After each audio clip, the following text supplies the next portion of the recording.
Who wants to start, judges? Well, I can start.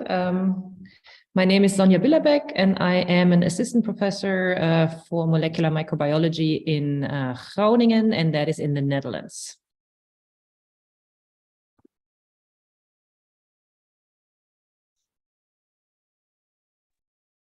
I'm Yusuf. I work as a biology content developer with an edtech company here in Egypt. I'm also a regional reporter with iGEM community.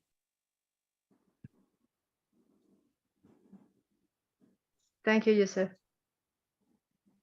Hi, everyone.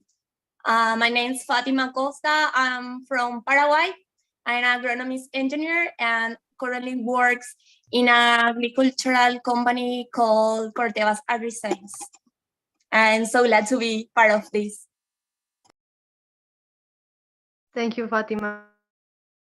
Hi, my name is Vanessa from Colombia, and I am in a postdoctoral position in University of Idaho, working on microbial ecology. Thank you, Vanessa. Hi, everyone. I am Romina. I am from Argentina, and I am part of the GRIDEX team. We are a company builder focused in biotech.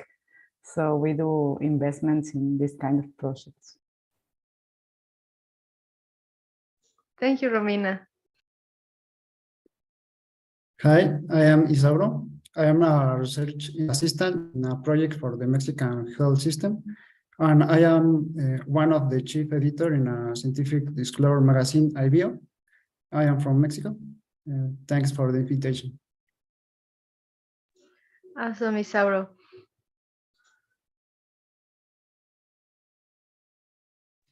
Hi, everyone. I am Manuel Peña, co-founder of the Branch company. I am biotechnology engineer with experience in food bioprocess. I am from Talca, Chile. Amazing. Thank you so much. I think, yeah, we have all the introductions from judges, and I think we can start, Caroline.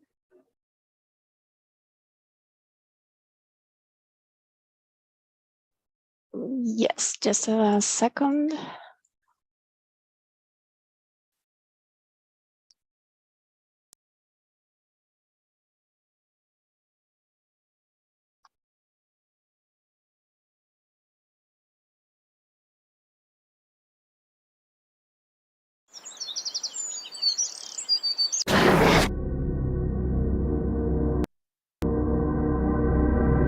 ¿Sabías que México consume cerca de 55 millones de toneladas de fertilizantes al año, de las cuales el 65% son de importación, lo que nos hace dependientes de las situaciones extranjeras? Actualmente, la guerra entre Rusia y Ucrania está desencadenando una crisis de desabasto de fertilizantes, provocando un aumento exorbitante de sus precios a nivel nacional, lo que conlleva al encarecimiento de los alimentos y a una menor cantidad de productos para ofertar al mercado, lo que afecta gravemente a la economía del país. Por otra parte, en los últimos años se ha observado un incremento en la cantidad de compuestos sintéticos presentes tanto en el agua como en el suelo a causa del uso de fertilizantes químicos, los cuales se convierten en contaminantes peligrosos para las plantas, animales y humanos. Hola, nosotros somos CO2 Snatchers y nuestro proyecto está encaminado al desarrollo y establecimiento de un biofertilizante mexicano por medio del aprovechamiento de la ruta de nitrificación para la fijación de nitrógeno en los suelos. Como verán, el ciclo de nitrificación en la naturaleza es ineficiente y limitante, debido a la baja tasa de crecimiento en los organismos que completan la oxidación de amonio a nitratos y nitritos. Por esta razón, buscamos generar este proceso de manera sintética, en un organismo con mejores características para la producción de un biofertilizante nitrificado de alto rendimiento. México representa el lugar número 11 en la producción de alimentos a nivel mundial, siendo la agricultura el motor de la economía de México, por lo que este biofertilizante estaría evitando la escasez de alimentos en el mercado y el desabasto de fertilizantes, asegurando la economía mexicana y la disponibilidad de alimentos para todos. De igual manera, lograría ser un sustituto para los fertilizantes químicos, implementando una alternativa sustentable para la industria agroalimentaria.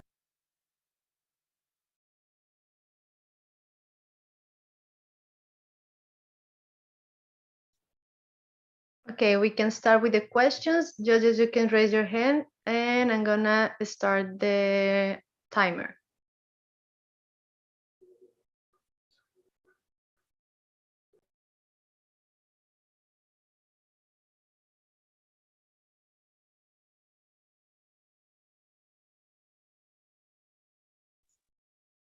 Go ahead, Sonia.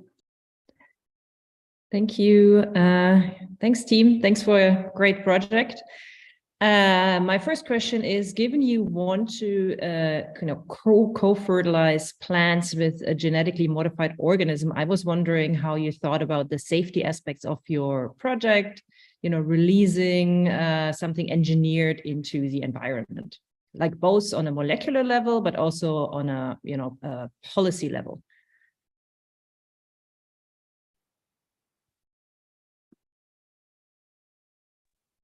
First, I want to introduce my partner Rogelio to explain how will be the process, because we use the organism, putting it into the ground, into the soil.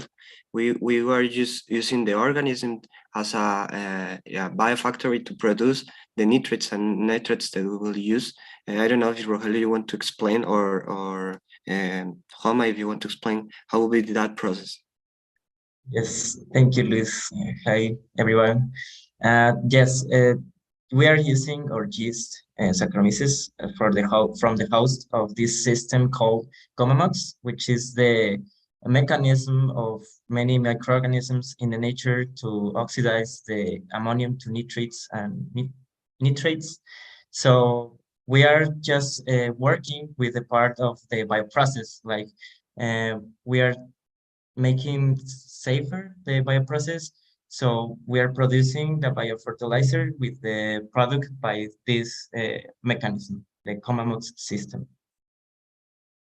Okay, so there may be a follow-up question. So given this is already a system that comes from nature, so bacteria, for example, naturally do that. So what is the advantage then of your system over, natural systems that already exist? Our principal advantage is that we are producing this in an organism that can grow with best rate. So we firstly investigate about the natural growth from these microorganisms, and we found that this is a very limited step if we want to produce these kind of products, because they grow in a lot of time. So by transferring this system in yeast, we can produce a little bit more product in the same time. So the principal advantage I can say is the production growth. Okay. Yeah, maybe then I can give the word to someone else. Okay, Joseph, then Vanessa, and Isauro. Okay, thank you. And thank you for an impressive project. I want to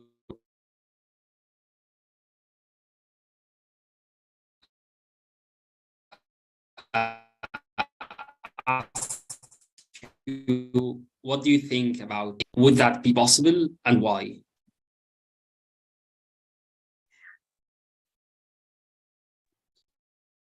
I think we had lost you in the meantime. Yeah. At least I didn't hear it.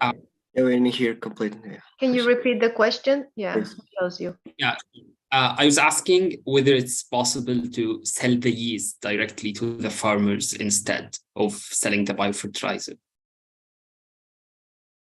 Yes, we firstly, how can I say it? We consider this as the first step, like selling the yeast. But we talk with our advisors, and they tell us that this can be a little tricky for the farmers. So instead of this, we worked in the development of the biofertilizer, because this is much easier for the farmer to work with. Yeah, we also we are considering that in terms of our distribution and selling our product, because our final product is like the fertilizer, like a soil fertilizer. In terms of distribution, it's not convenient to distribute the Saccharomyces in the culture or whatever. Instead, you can have the soil bioproduct and final bioproduct in your hands. It's easier for the fertilizers, and also in the part to educate them and yeah, to explain how to culture the Saccharomyces. We see in a better way to like just distribute the biofertilizers. Okay, perfect. Thank you. Okay. Hi. First, my opinion, consider that not only that you not only address the problem of the fertilizer, but also the problem of the wastewater in the wine industry, which serves your project serves a double purpose. So an important part in this project is that you don't want to fix nitrogen only. You want to make the nitrogen available for the plants. So regarding to your last questions, I am wondering if you know if you are going to freeze dry the product obtained from your reactor, how do you ensure that there are not genetically modified microorganisms in your final product as a nitrate, for example? Yes. Yeah, well, in our process, we will use, well, we have two bioreactors. In the first bioreactor, we will have the Saccharomyces producing the enzymes, and the product of this will pass through a centrifuge. Then the product of the centrifuge will pass to another bioreactor where we will have the residual water with the enzymes producing the nitrates. This product will have filters, and the output of this reactor will have filters, and then we will lyophilize the product. So also another important point, since it's not a health product, the purity of the product isn't an important factor. We don't need a purity of 99% or well, that's too much. Even I will say that we don't need a purity of 70% since it's not for health applications. But well, the filters, the centrifuge, and the lyophilization will be enough to have this, well, to avoid that the Saccharomyces gets to the plants, well, to the soil. Okay, thank you very much. And I have another question. Do you know what is the concentration of ammonium in those wastewater? And what will happen if your concentration of the enzyme is greater than the amount of substrate?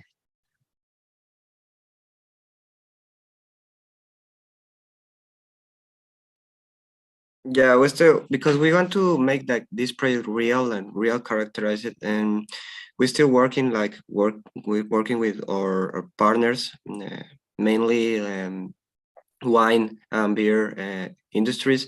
We are talking with them to like get access to the industry and maybe characterize that concentrations and have a real screen about the compounds of that waters. Okay, and the last question is, why did you select Tantara Bricks for doing collaboration with your group?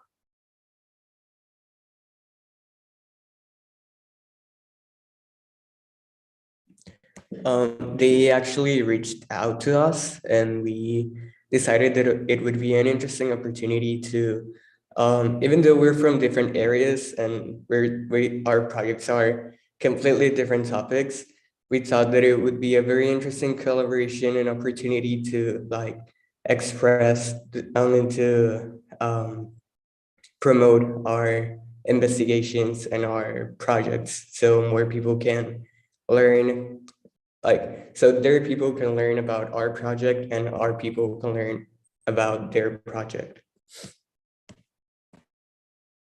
Thank you. Well, I think I have to follow. Congratulations. I think it's very original, the project. I have a question a bit related to what Vanessa asked, but a bit deeper. Like, you're planning to use a effluent or a variable substrate to grow the yeast, And this can go against the scalability or the reproducibility of the process. How do you think you will need to deal with that? Or have you planned already ways to deal with it?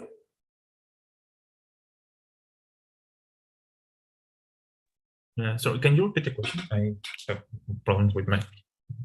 That you are going to use like an effluent or a wastewater from another industry, and that mixture of things is going to be variable. It's not going to be always the same.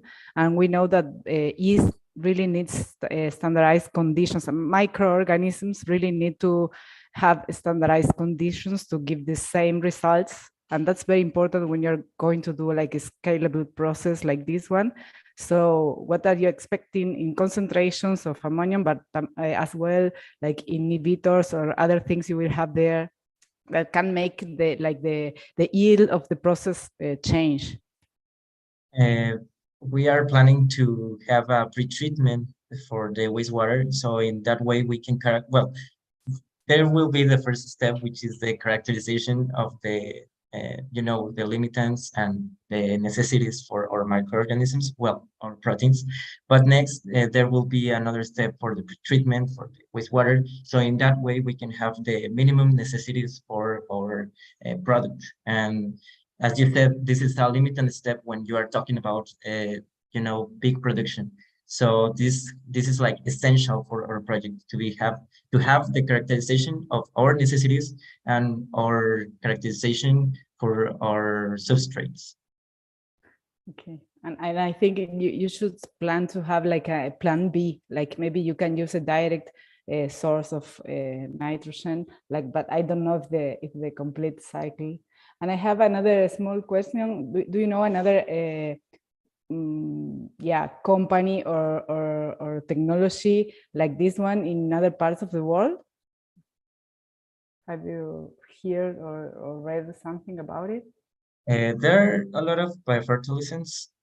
We are not, well, there are other companies that use like other metabolites from the microorganisms in the soil, but they're not using the same focus as us, like using the COMAMOX system. And because this is like novel, this is well, we have a lot of difficulties when we were like working with the enzymes because there are not a lot of investigation. So I think this is novel for everyone, like characterize this system and to translate it to another. So there is not like that kind of competition. Cool. Thank you very much. We got in touch with another companies also with that make biofertilizers.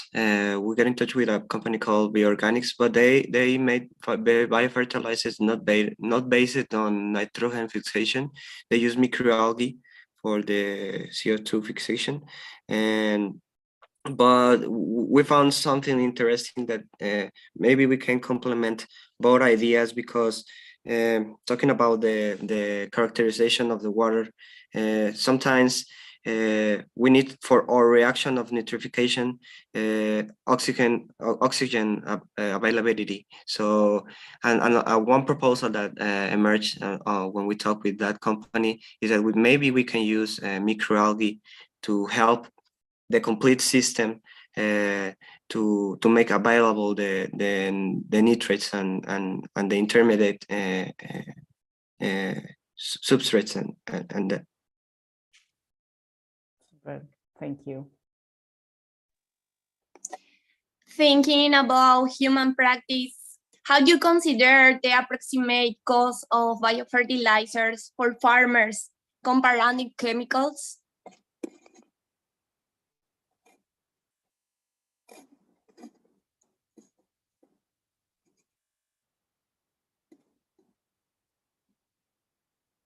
We're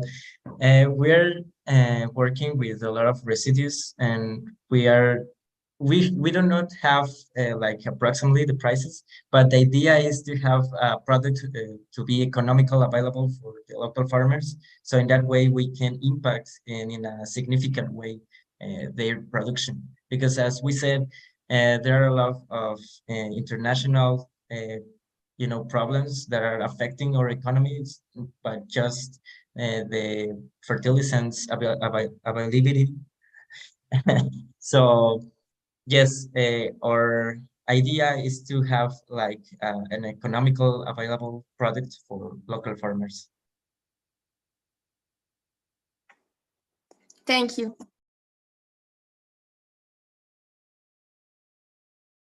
Hi guys, congratulations, great project.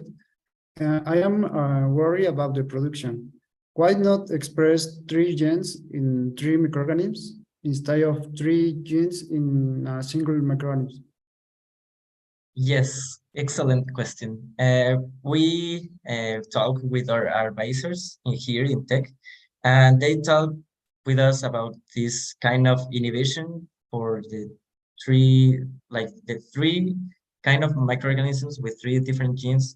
There could be another limited step with the substrates. So instead of that, we choose to express the entire system in 1 microorganism. But we are already considering that to have like these 3 microorganisms in the same bioreactor. But yes, excellent question. We are working with it. We are like considering it. Thank you. Congratulations for your project. It's very complete. What are the reasons you're considered for choosing lyophilization as a purification process, despite being a high cost process?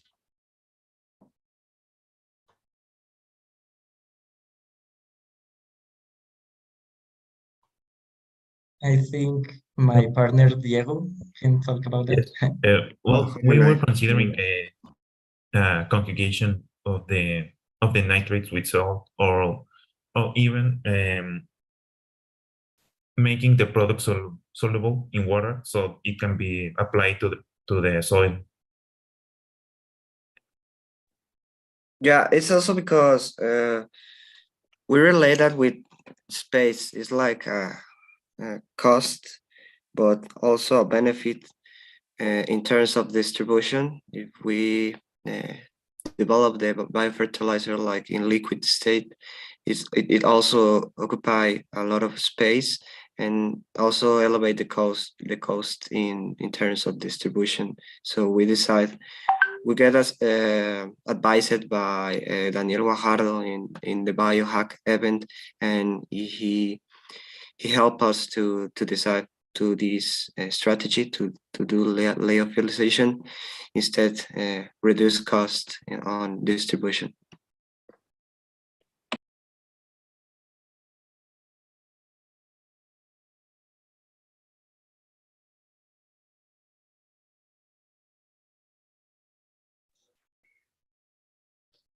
Any other judges have another questions? We still have like 1 minute, or if not, okay, Sonja.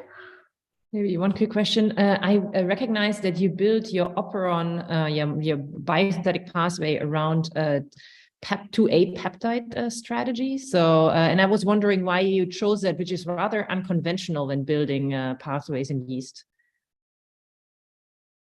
Oh, I found that there are a lot of necessities to build this kind of, 3 proteins building. So you need to have like these peptides between them. But I didn't know that this is like limited. I thought this is like the right way.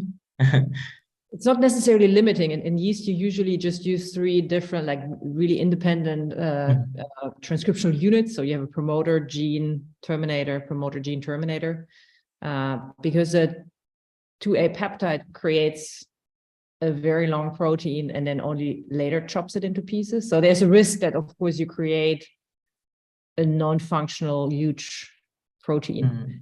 So you recommend to have like the independent promoter and terminator for each protein? Yeah, that would be the more, let's say, the first strategy to go for, I would say, as a yeast geneticist, yes. Okay, thank you very much. Okay, the time is over. Thank you, judges. Thank you, team. You can leave the room now. Thank you. Thank you. Thank you. Thank you.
Okay, some students from the second team are joining the session.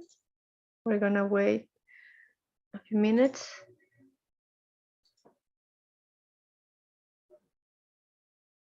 Hi team, you have like 2 minutes, so the rest of your team that is gonna be participating can join. After that, we're gonna present your promotional video with the judges and the audience. And after the promotional video, we can start the clock. You had 20 minutes to respond to the judges' questions.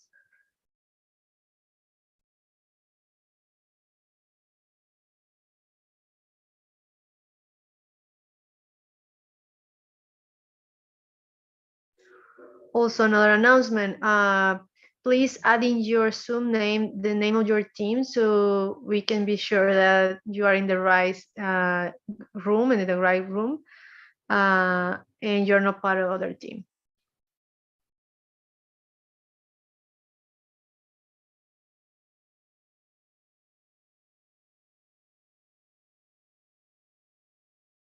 So I think we have 1 minute. So judges, can you introduce yourselves again, like in a briefly way, for the team to know you better?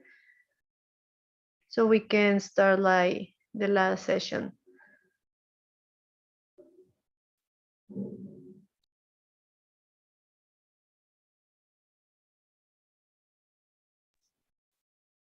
So Sonia, would you like to introduce yourself?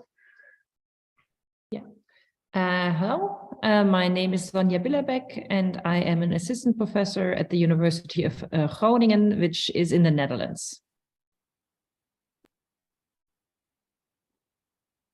Thank you. Hi, everyone. My name is Fatima Costa. I'm from Paraguay. I am an agronomist engineer, and I currently work in an agricultural company called Corteva Designs.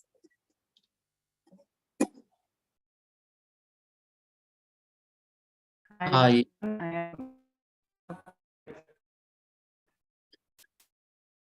Okay. You can go, Yusuf. Okay, thank you. Hi, my name is Yusuf, and I'm from Egypt, and I have a background in biotechnology, and currently I'm a biology content developer with an edtech company. I am Romina from Argentina. I am a biotechnologist and I work in Grid Exponential, which is a fund that invests in biotech companies.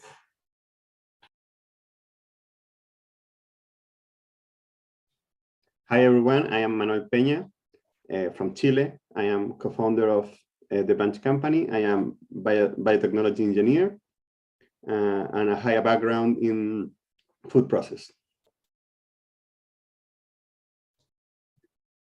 Hi, I am Isabel. Hi. I'm sorry. Oh. Go.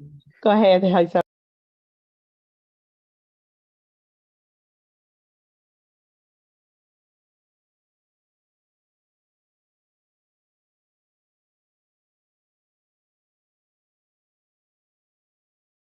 Yeah, I think you can finish, Isauro. Sorry, I am Isauro. I am from Mexico. I am research assistant in a project for the Mexican health system, and I am one of the chief editor in the scientific disclosure magazine, iGEM. Now, hi, my name is Vanessa from Colombia. I'm working in University of Idaho in the United States and working on soil microbiology.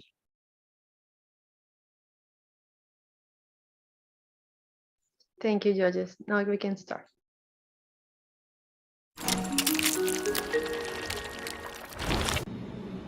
Hola, mi nombre es Sofía y estudio bioquímica y microbiología.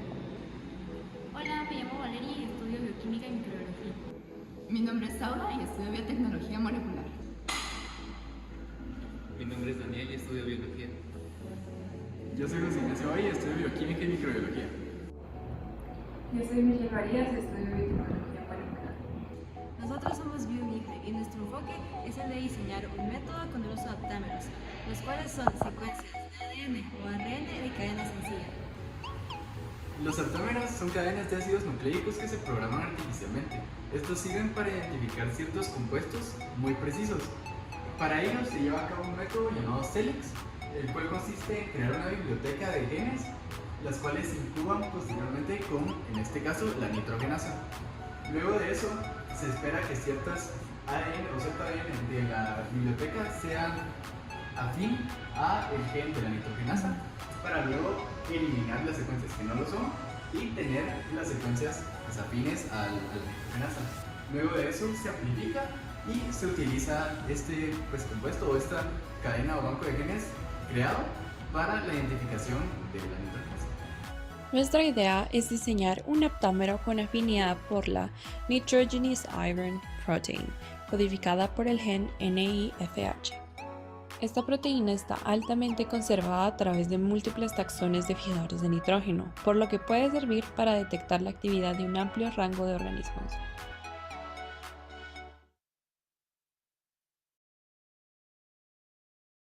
Okay, so it's time for the judges to start with the questions. I'm gonna start with the clock. You have 20 minutes.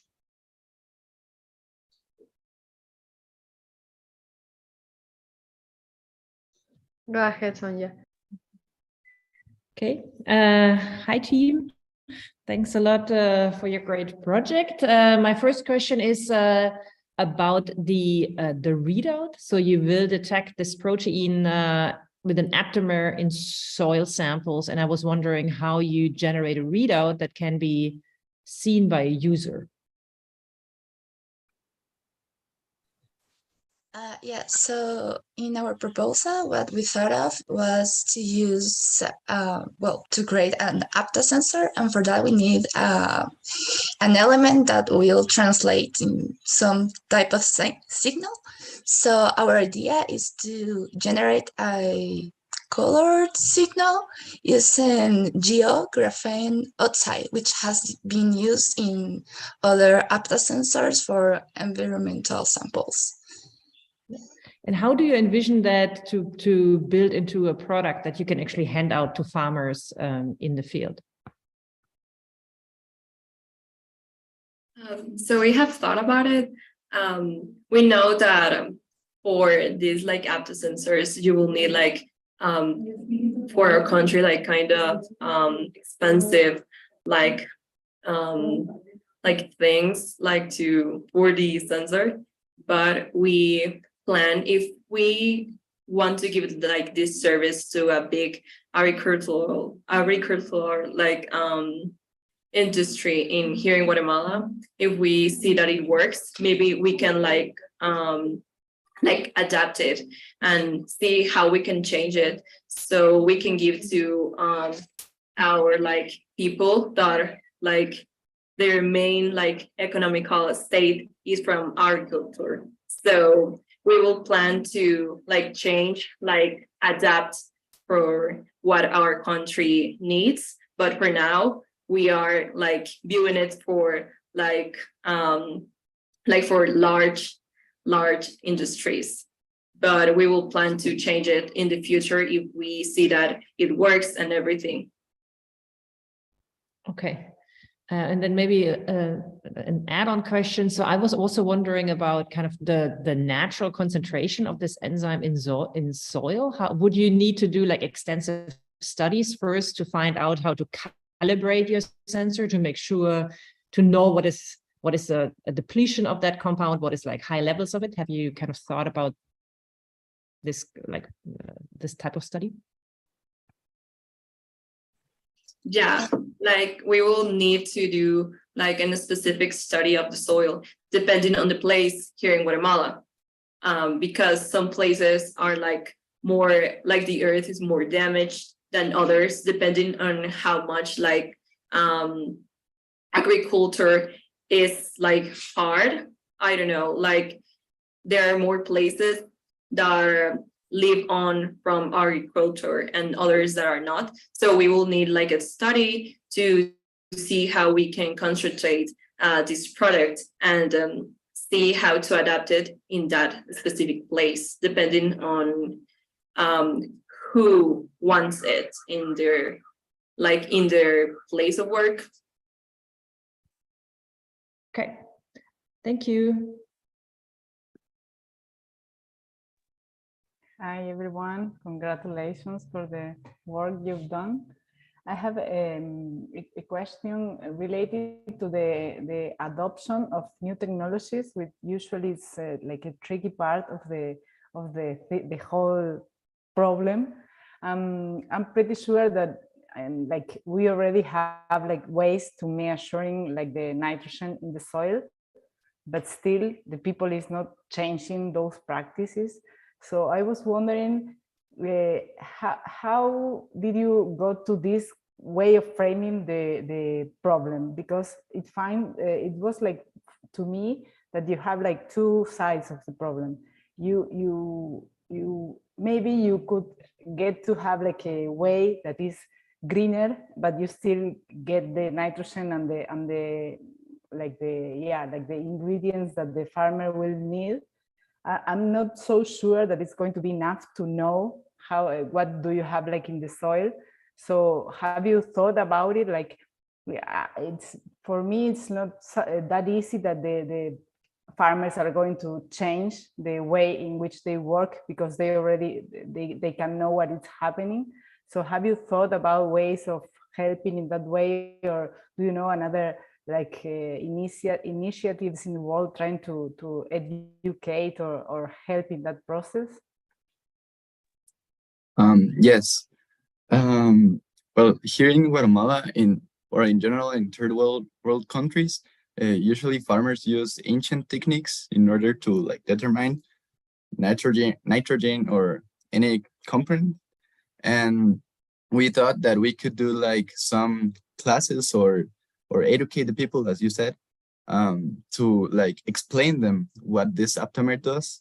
And then with this like yes, education, they can decide if they use this or not. But we thought that this method to identify the nitrogen is really helpful, because it's cheaper and it could like help a lot the farmers, because it can determine the nitrogen in soil and determine if the fertilizant that they are using is working or not. So I think that is like more, there are more pros than cons in using this method. Yeah. Also, sorry, just to add a little bit to what Jose was saying, I think another important distinction is that we are trying to detect nitrogen fixation activity and not only nitrogen itself.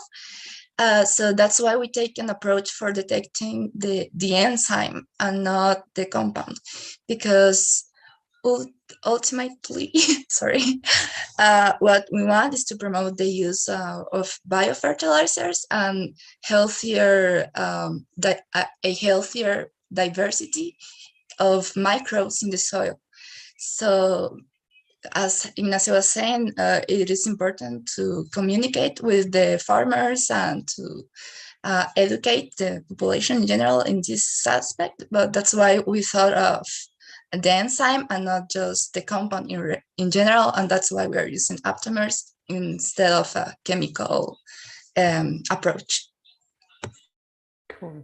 Yeah, I think you should have like a very strong way of helping in that sense. And I think like the most visual way is to compare the yield of one field with, and those kind of experiments I think you have to have in the pipeline, because then if you know that you have a problem but you cannot have a solution, or you are not sure if it's going to be a solution, then it's very difficult, because like farmers have long terms and a lot of risk to deal with.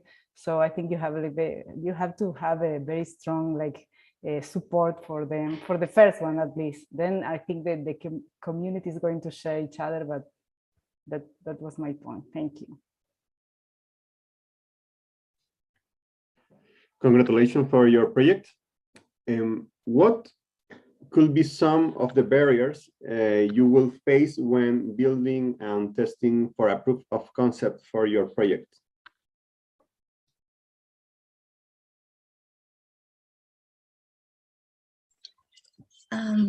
I will say a first thing would be to obtain the aptamers with sequences with enough affinity for the enzyme that we are looking for. We think it will be good to first take a computational approach with simulations before applying the CELEX process, because it can be long and it is not necessarily as good when you don't have an idea of what's going to have affinity for the enzyme. Another thing is, well, coming back to the education part, could be, but it is necessary to educate investors on what's an aptamer, why we're interested in nitrogen fixation activity and all, in order to have, well, the materials, the money for the materials to develop the aptamer itself in the lab.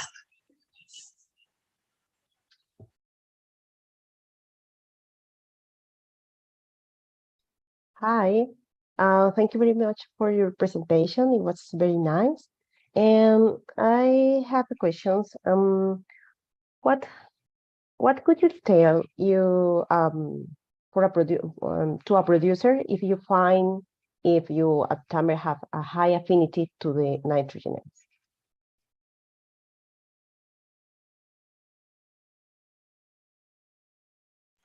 Sorry, could you repeat the question, please? Okay, yes. What could you tell a producer if you find that your aptamer have a high affinity of nitrogenase? What it means?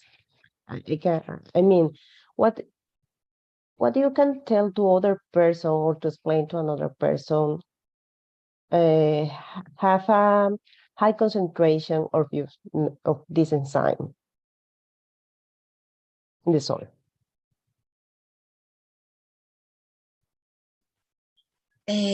Sorry, just to make sure we understood. You mean how can you communicate with people what the meaning behind a high or low concentration of the enzyme in the soil? The both of them. I mean, if you find nitrogenases in soil, what does it mean to you? For example, okay. If you and how do you communicate to the farmers this found? Okay. Jose, I think you were going to talk. Yes, sorry. We have to do like some reports with data, because everyone trusts data. So we have to show them that it's working, and with the concentrations that we determine with the aptamer, we can show them that it could bring them a lot of benefits. And if I understand well, you told us too that how do we like sell the idea to the industries or something like that, right? Yes. So we have to every enterprise or every industry wants more benefits than anything else. So if we give them something that will produce them more benefits, they will like instantly they will instantly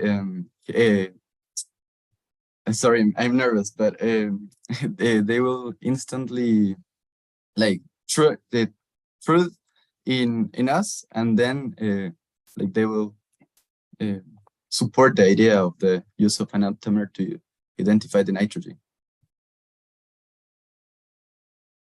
And also, I would like to add that if we find like so much concentration of nitrogen in the soil, it also will mean like a bad thing, because it will contribute to contamination, to soil contamination, and that will be awesome to explain to this enterprise of person that like wanted to use this aptamer, because that will be a way for them to understand like how other like fertilizers, like chemical fertilizers, are working on their soil, and they are ruining it. Actually, they are ruining it. They're like their drops, like their flowers and everything.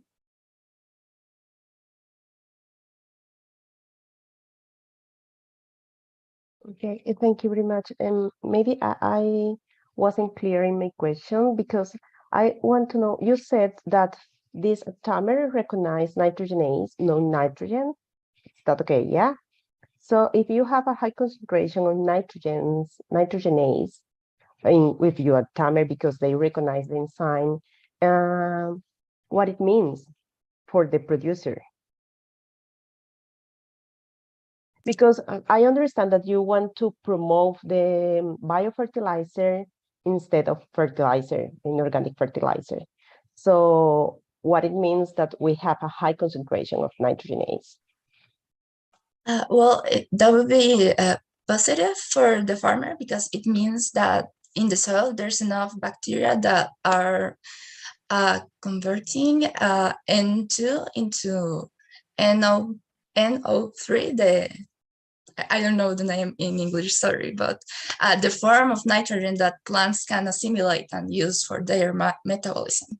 So we want to find high concentrations of nitrogenase in the soil. Thank you.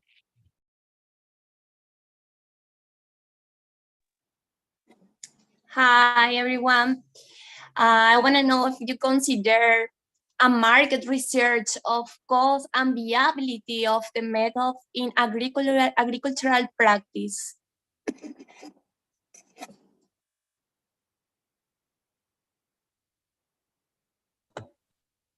Well, for what we've read, this kind of method is already used in environmental samples. So I think there's opportunity for development there. Something we absolutely will have to take into account is the presence of certain compounds, organic compounds that can be in the soil because, well, other fertilizers and all that are applied. But yeah, that's something we will have to evaluate in our research and in the proof of concept that we were talking about before. Thank you. Congratulations for your project. Which is the next step for the developing the project?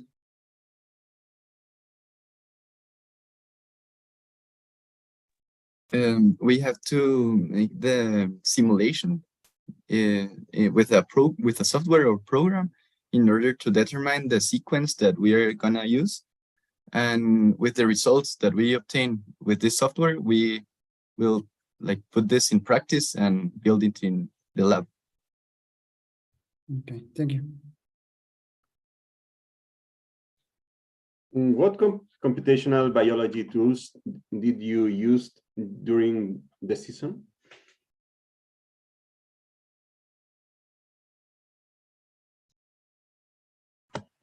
Well, sorry, I don't remember exactly right now the name of the software, but we were using computational biology to observe and try to identify a section of the enzyme that we would like to cleave to with our aptamer. So yeah, that's what we did. Are there currently ways to detect the presence of nitrogenase in the soil? Sorry, can you repeat the question, please? What if someone wants to detect the presence of nitrogenase in the soil now? What are their options? Like, are there methods to do that?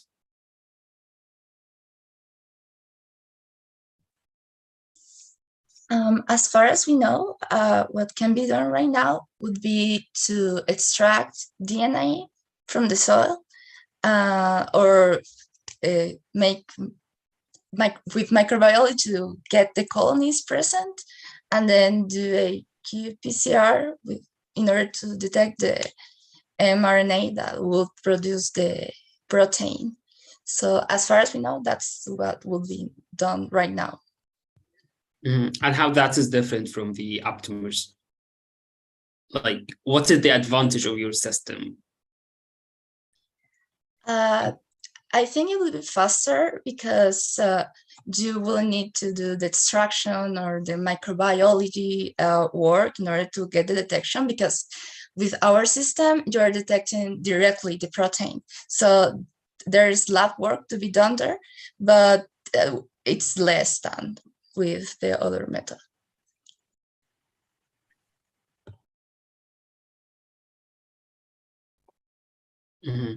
Okay, thank you.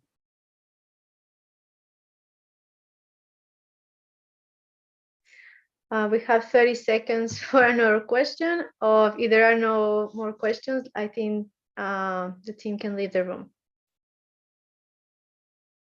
Okay. Yes. So, go ahead, Vanessa.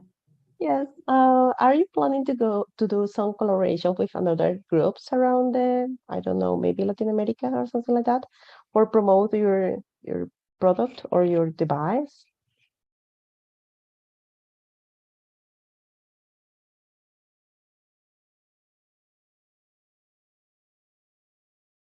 Well, for this, we hope so, because if this actually, or we found an improve on the method, we also want to share our science with a lot of people, and that could be great. Yes.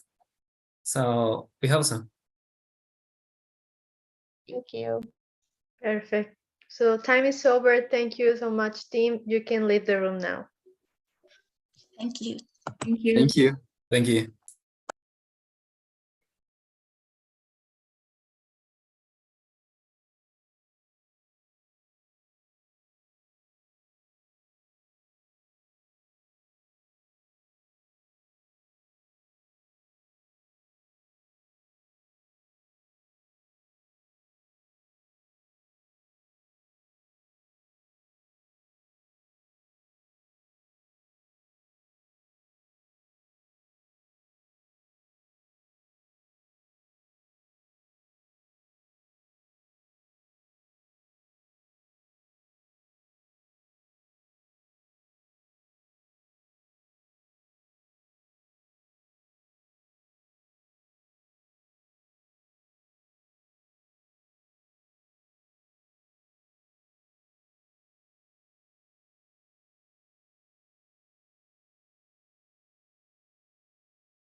Welcome, team UNAM. We have like 2 minutes for the rest of your team to join to the judging session.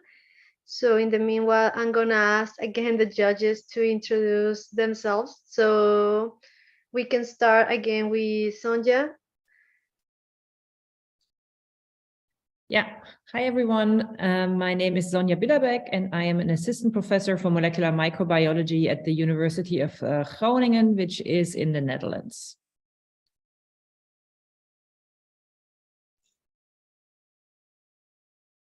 Thank you. Who's next? Vanessa or Isauro? I think it's time me. Hi everyone, my name is Vanessa Otero from Colombia and working in a postdoctoral position in University of Idaho, and I am working with soil microbial ecology.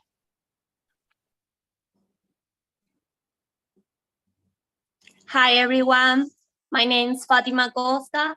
I am an agronomist engineer from Paraguay, and I work in a agricultural company. Hi, everyone. My name is Yusuf, and I'm currently a biology content developer, and I'm based in Egypt.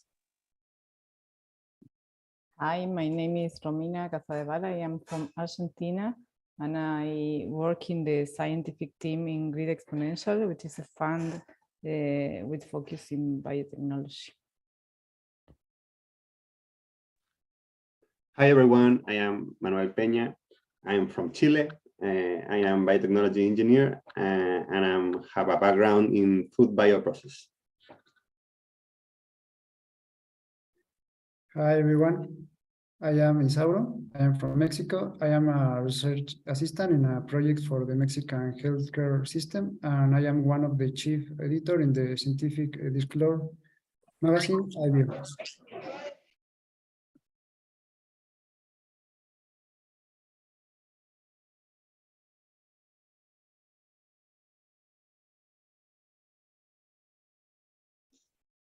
I think right now we're gonna present the promotional video, and then after that you'll have 20 minutes with the judges for questions. So the clock is gonna start right after the video.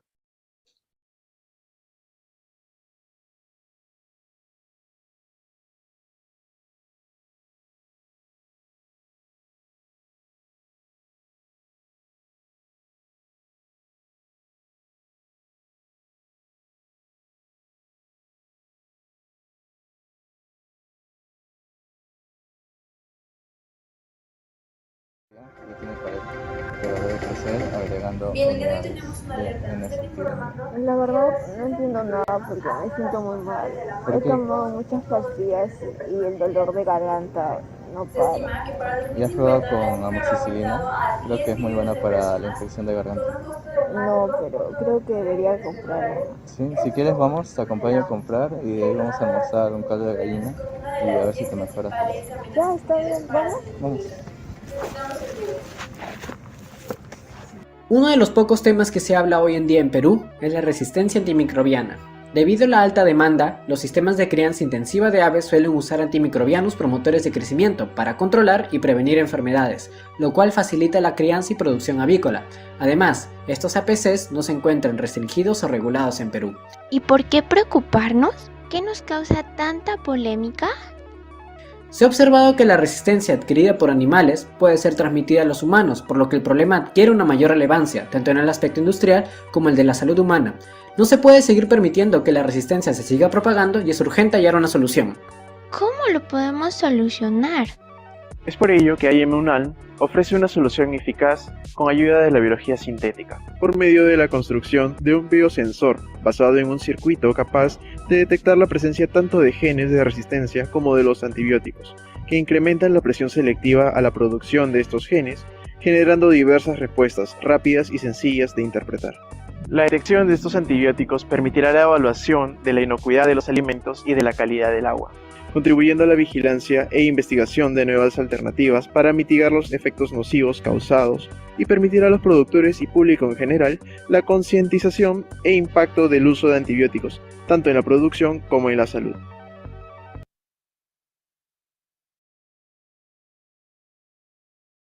So judges, you can start raising your hands and the clock is on.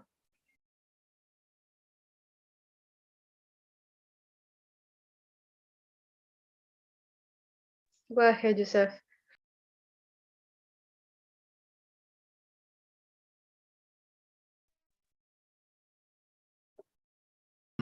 Okay, so I want to know, what do you think is the main advantage of having your system as a self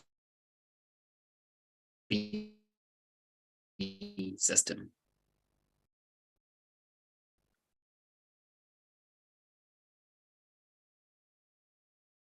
Sorry, you're breaking up a little. Can you repeat one more time, please?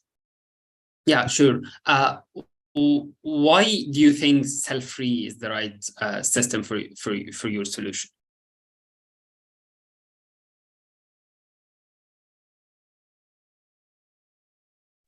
Joseph, I don't know if. Okay. We use this self-free system, because of we're trying to recognize the RNA in any water sample, for example. We thought that this was the easiest way to detect RNA. I think that could be also.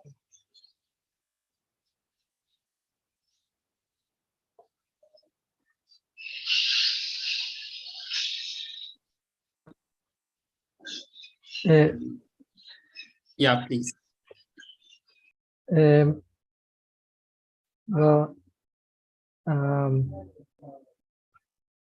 ¿puedo responder en español, disculpe? No, everything, todo tiene que ser en inglés. Okay. But you can ask someone from your team to translate if you want, but the person responding can respond in English for all the judges. So, puedes pedir a alguien de tu equipo que responda por ti en inglés. Yes, I can help him with that. Nosotros pensamos que un sistema self-free sería más efectivo porque nos evita, quizás si es que nosotros queremos medir una muestra de agua, nosotros queremos específicamente detectar genes de resistencia en aguas residuales. Podemos simplemente tomar el agua y con un papel, porque nuestro sistema va a estar liofilizado en papel, detectarlo de manera más simple en vez de usar bioreactores. O sea, nos facilita mucho la movilidad del sistema y también se nos hace mucho más sencillo aplicarlo. Okay. In this case, we use a self-free system because since we are using this device that we built, the circuit, the synthetic circuit, we use it on the water to detect gene resistance and also antibiotics. It's better and it's useful to have a free system because it's easier to detect the contaminants because the self-free system is exposed. And sorry, can you give us one more minute? Gabriel, can you repeat one more time the idea? Sí, bueno, lo replanteo en todo caso. Un sistema self-free system se nos hace mucho más fácil de aplicar por temas de bioseguridad.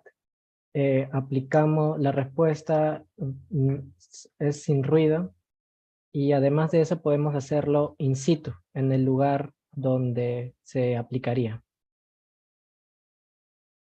In this case, we're using this system because of biosafety and the noise of the transcription when we have to express a gene, the noise is reduced. Also, we can use it in situ. So it's better for us to use this type of system. Okay, thank you. Thank you.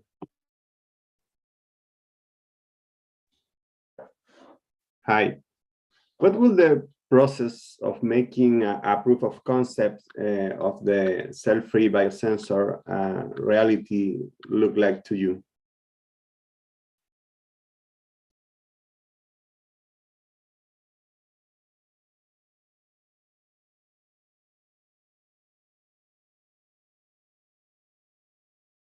Sorry, can you repeat one more time the question, please? Yeah, sure. What will the process of making a proof of concept of the cell-free biosensor a reality looks like to you?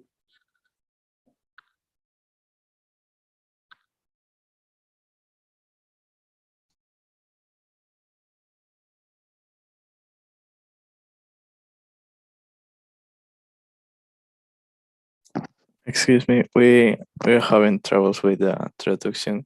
Is it possible for you to ask it in Spanish? You can ask the help from one of your team members, but that just can be just asking in English. Okay.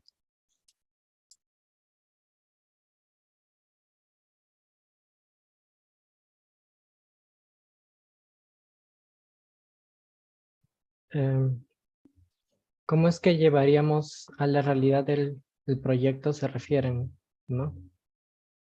Ya. Yeah. Bueno, nosotros tenemos pensado que todo este sistema lo hagamos utilizando un sistema Pure Express. Claro, para eso tendríamos que primero amplificar el TOEFL que va a ser sintetizado en un E. coli.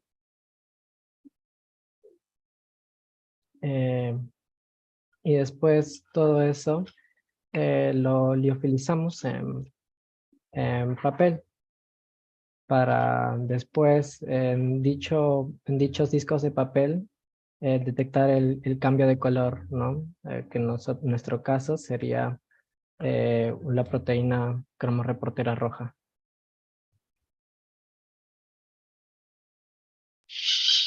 Okay, we have to amplify the machinery of this gen circuit in an E. coli cell. And then it will be lyophilized in a paper-based cell-free system in way that it's more easy to use this paper-based system in any water sample. Yes, to complement my partner, in this case, we use a Pure Express system. It's on a paper. We amplify the toggle switch that we use. In this case, we use E. coli. This paper is lyophilized. Allow me 1 minute, please. Lyophilized. I don't know if it's the right word, but this paper are on discs, and this paper can detect the change of color to express or to detect the reporter protein, that in this case, the change of the color will be red. So yes, we use this Pure Express system for the project to apply it on the reality and to use it on the water, on the residual waters.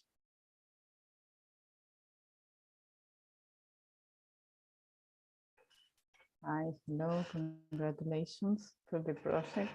And my question is, who do you think would be like the client of this kind of product? Originally, it was designed to offer this product, for example, to farmers or for what's the avícola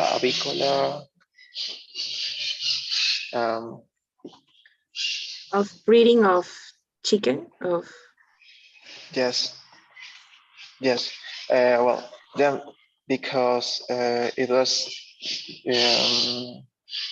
in Peru, it's a great challenge.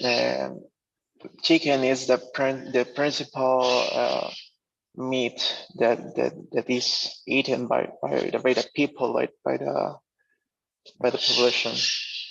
And the resistance genes, it's always consumed by these birds as a way of ¿cómo decirlo? Consumen. Gabriel, si puedes ayudar en esa parte, no recuerdo la palabra correcta. In this case, our potential client will be business. Like in Peru, it's common to eat meat of the chicken. So in this case, our client will be those business that raise or that are on the breeding of that animals of the birds, like the chicken. So for an example, in Peru, there's a business or a company that is really known that is called San Fernando. So even them, we research once at the beginning when we investigate about the company and about other companies that raise chickens or that dedicate their business to sell those types of birds, we saw that they use a lot of antibiotics on their procedures, and it's hard for them to replace those types of antibiotics. And even though they want to they are aware of the resistance of antibiotic resistance, but sometimes it's hard to replace a product that's being on the market for so many years or for a lot of time. So our clients will be them, even though they had they say that they want to reduce the use of antibiotics, but it's hard for them.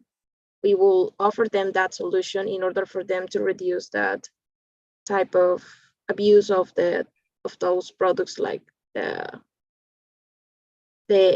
APC, like you saw in the video, that they used for the chickens for them to grow stronger and that.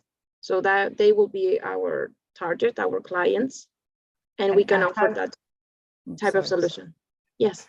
But have you validated that they will adopt this kind of technology? Because I have like the two ways of thinking in the problem. I mean, we already know about the antibiotic resistance and the problem that the meat industry it is in that sense, but still we don't have other solutions, and those kind of meats are very cheap usually. That's why we consume them.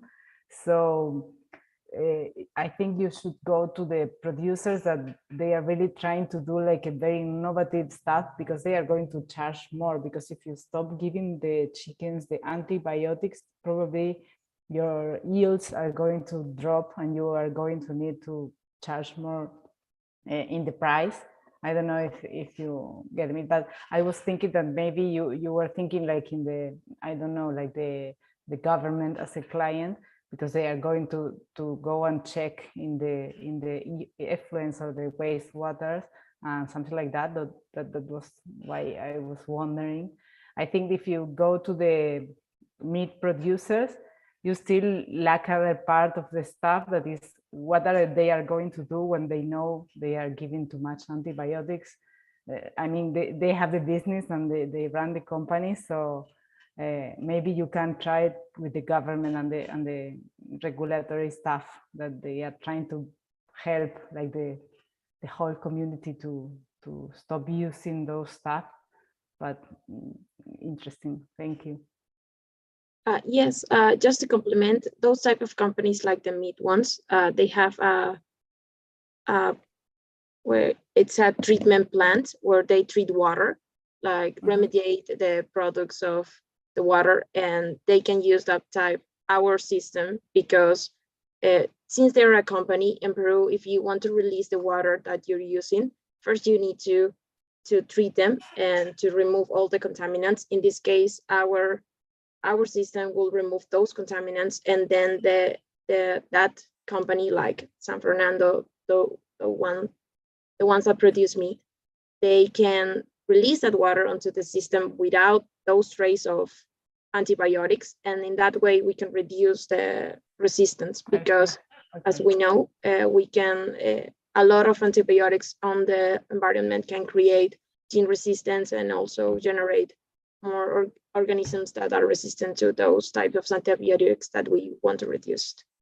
Cool. But in that case, I could go like to those kind of clients to try to validate your proposal, and not the like the meat producers, maybe like or the people inside the company that is dealing with the wastewater and trying to fill up like the regulations, because they are going to have different insights probably and can help you like building more robust proposal. But thank you very much. Thank you. Hi guys, congratulations for your project.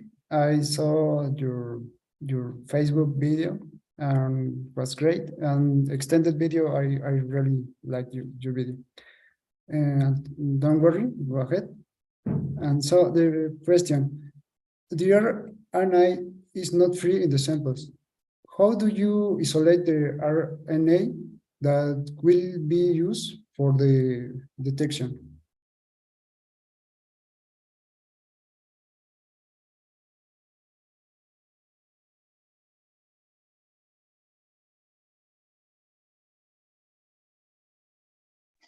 Please, can you repeat the question? Yes, the RNA isn't free in the samples, in the water or in the food. So how do you separate this RNA that will be used for the detection?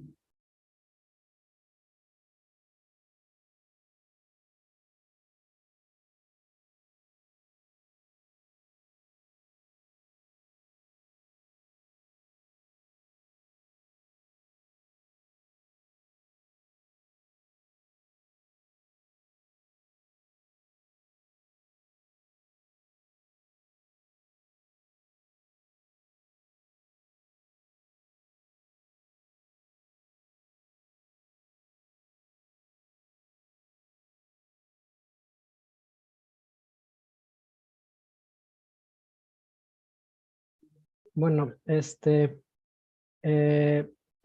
ARN que vamos a aislar no, perdón, el ARN que pensamos detectar no se iban a aislar. Simplemente esperábamos que las tiras de color detectaran cuando las concentraciones de ARN sean altas en el medio.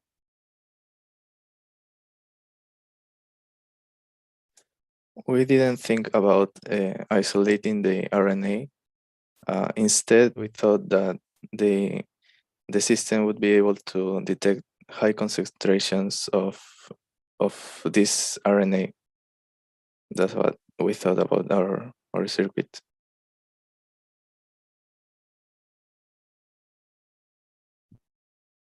Okay, thank you.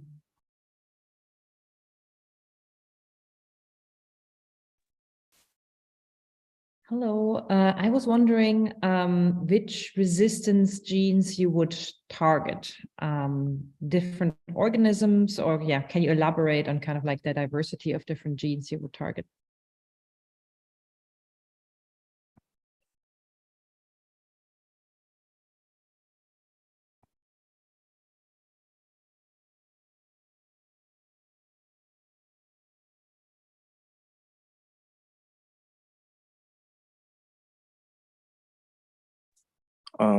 Sorry, the main mechanism resistant that we thought in this design was aminoglycoside modifying enzymes, Why did the you choose AAC.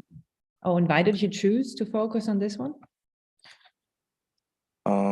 We found that it was one of the most common mechanisms of resistance by chemical modification in our previous research. Yes. And you think your platform would be easily extendable to, you know, adapted to other resistance genes?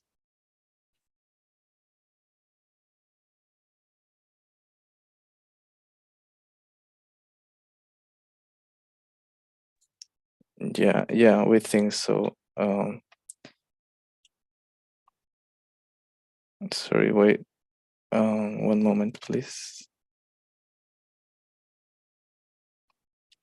Okay, we think that we can change the trigger and of the toehold, and the rest of the system would be the same, so that we can detect different genes. Okay. I think the time is over. So I will, sorry, Vanessa, I think we had to pass the 20 minutes. So team, you can leave the room. Thank you so much. And judges, you can stay here for a little longer.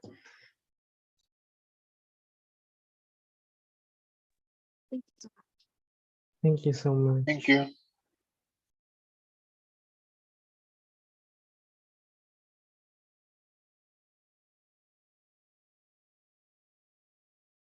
So we have finished this blog. We have just 3 teams. I'm gonna stop recording.